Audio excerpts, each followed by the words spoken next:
On that box there is the remains of a Shade 136 camera assembly. I think the last one.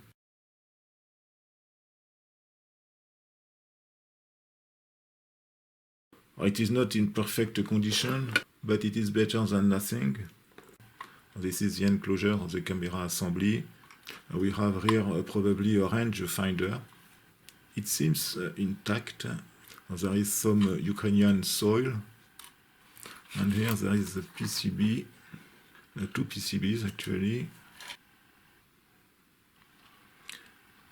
We have here a Xilinx Arctis FPGA. There is an oscillator here.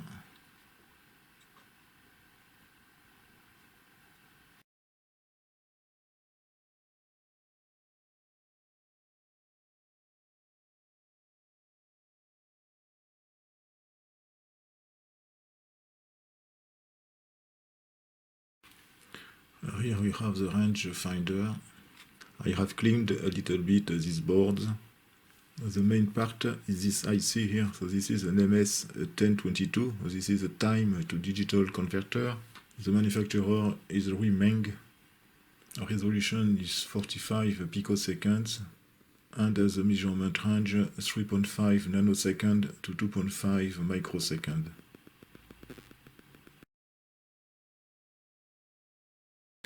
There is here a microcontroller. It is an ARM Cortex 32 bits from Giga Device Semiconductor. It's a GD22F103 something.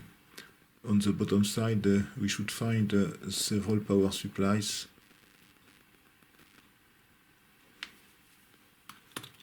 It can be maybe interesting to do the reverse engineering of something like that. Here we should have the laser diode. And this is probably a photodiode. And here we have the sensor. And there is a tiny IC here.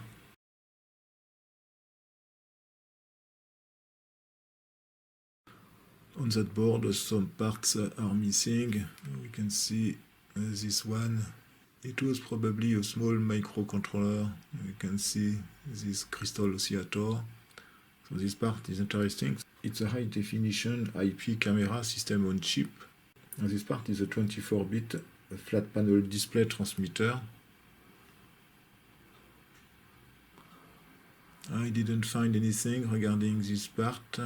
SEC201. This part is a 2 gigabit NAND flash memory. This board was manufactured in 25.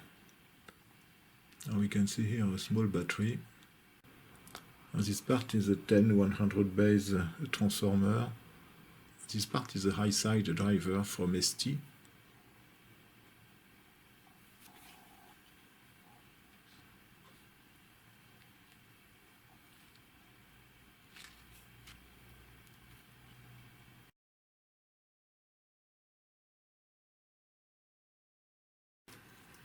We have here a power supply board. This inductor and some other parts disappeared during the impact. We have here two transistors. It seems that a similar dissipator was installed here, but this one disappeared also. It seems that we have a full bridge here. And there is a pulse width modulation controller from Linear Technology, which is an LTC3780. There is a fuse and a voltage regulator of 5 volts. And there are 3 adjustments.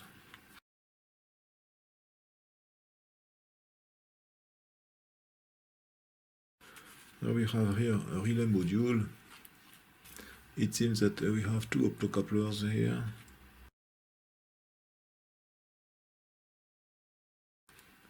We have here a small DC-DC converter.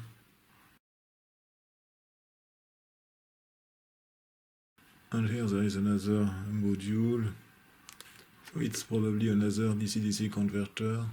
On the other side there is a current sense resistor. We have here a current detection. We should have a differential amplifier somewhere. This is maybe this part.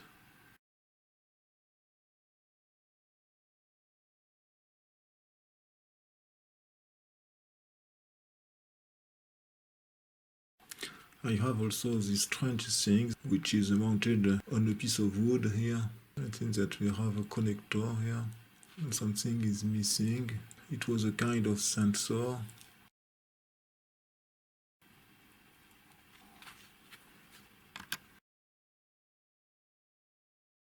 I didn't expect to find something like that inside. There is an STM32 microcontroller. And here there was a connector. So there is a marking here. And there is a small connector connected to something. Oh, very interesting. Look at that. We should have here the reference of this part SM1391.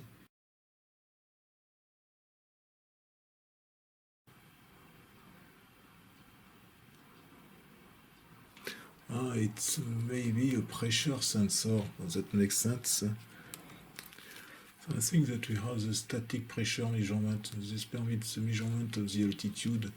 Bingo. So this is actually a differential sensor. Okay, so I think that we have the pitot and static pressure. But we have two pressure sensors. So probably this unit permits the measurement of the altitude and the airspeed. So quite interesting. I didn't expect to find something like that. Okay, so I have destroyed the pads. It can be interesting to make it work. You can see several test points. So I think it's a standard product. It is probably possible to find this board on the classic market. Okay, so we have a pitot tube and there is a heater inside. It was probably connected to this flat flex here.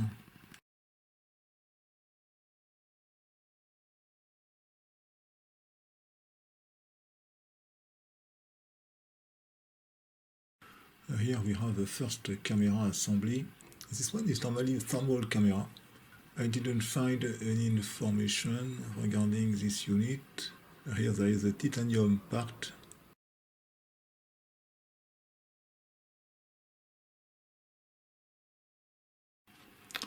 We can see on the other side a part from Winbound. This is probably a flash memory. There is a crystal here.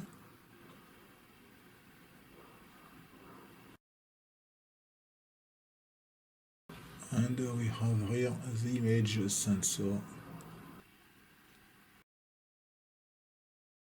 There is here another camera. There is a reference here. This one was manufactured in 2024. I have found the datasheet of this camera. 2 megapixels, ultra low illumination, full color. So we can see several micromotors. We have a lens here which has seen better days.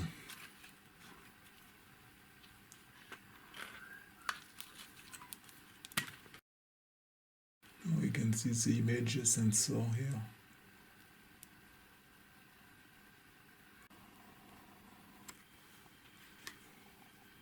This is actually a solenoid which permits to activate a filter.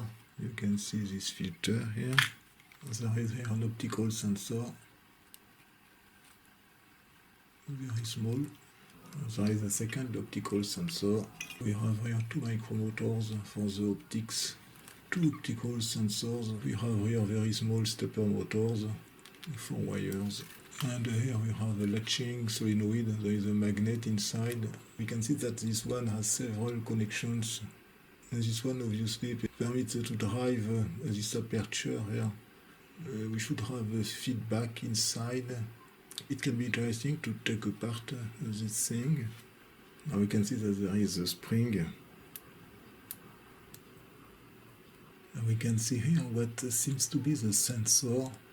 Okay, so we have actually a whole sensor, and effectively depending on the angle of that thing, we have a different magnetic field. This permits to have a feedback. For the positioning of the head, we can see here a stepper motor. We have here a 3-phase permanent magnet synchronous motor. And this motor was connected to this board. The driver is here. You can see the lines W, V, and U. This driver is from Texas. It's a DRV 8312.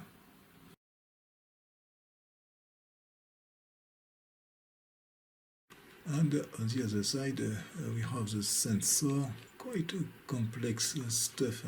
It seems that we have here a microcontroller. You can see the crystal oscillator here. We have here an absolute angle sensor. It is similar to a caliper. We can see here 16 outer electrodes and 15 inner electrodes. And this part is located in front of the second part here. So it is also another PCB. It uses capacitive couplings. And here we can see the electronics. All parts were laser erased. Even the small part here with 8 pins, probably op-amps, all markings were erased. The thing is very nice and not expensive to produce. We can see that we have only circuit boards.